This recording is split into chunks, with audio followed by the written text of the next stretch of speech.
So this is a video on how to be more embodied.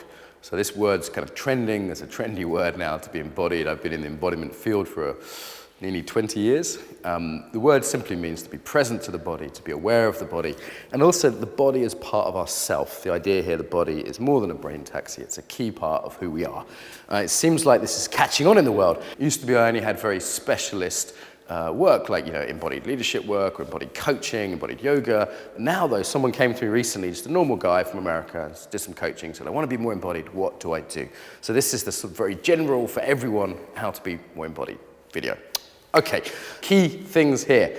So check-ins with your body. And this could be, you could set, for example, a phone to go off a few times a day with an alarm. And when it happens, take a moment, close your eyes, notice your breathing, notice your emotions, notice your tiredness level, your hunger levels, notice the general state of tension and your body. Doing this several times a day is much better than doing like one meditation retreat a year or something like that. Several times a day, just checking in with yourself, yeah? Next, that's the first thing, check-ins. Second thing, slow down a bit sometimes. Most of us are going at 1,000 miles an hour. We're totally wired with technology. I know what that's like.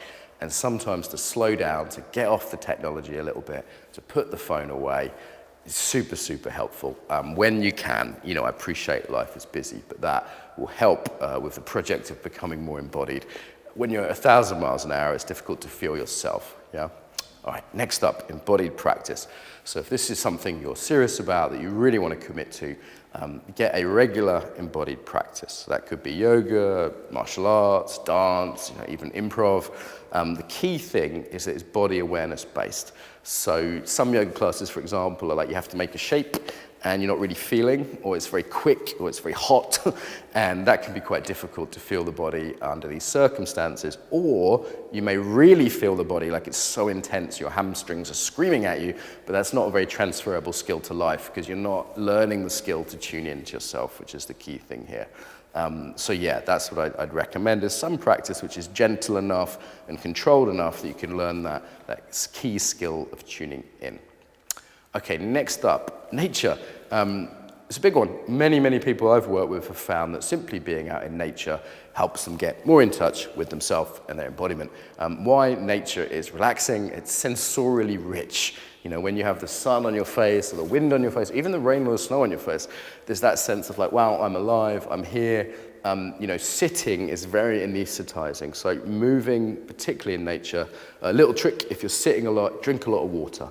Not only can you feel the water as an embodied practice as you drink it, but you have to get up and go to the toilet regularly, which means that, it's a simple little trick that I use. Like once an hour, I have to stand up from my desk. I'm not going to wet myself, right? And I walk to the toilet. I just notice how I am. I wash my hands. I wash my face. And I come back to my body a little bit, yeah? Next one, the company you keep. So embodiment's contagious, right? So if you're around other embodied people in their bodies, it's going to really, really help you on a visceral level, also on, they inspire you, and so many levels. So being around communities of embodied people, whether that's your yoga club or just a group of people that like being out in nature or whatever it is, can be really, really helpful. So they're my top tips for being more embodied. The benefits of this are huge in terms of your well-being, in terms of your happiness, in terms of your effectiveness as a leader or a parent, communication. There's so many ways this is helpful. And also ethically, if we're embodied, we're in touch with ourselves, it makes it much easier to be in touch with others and the bigger picture of the world. So I wish for a more embodied world, and these are some simple practices to help anyone at all.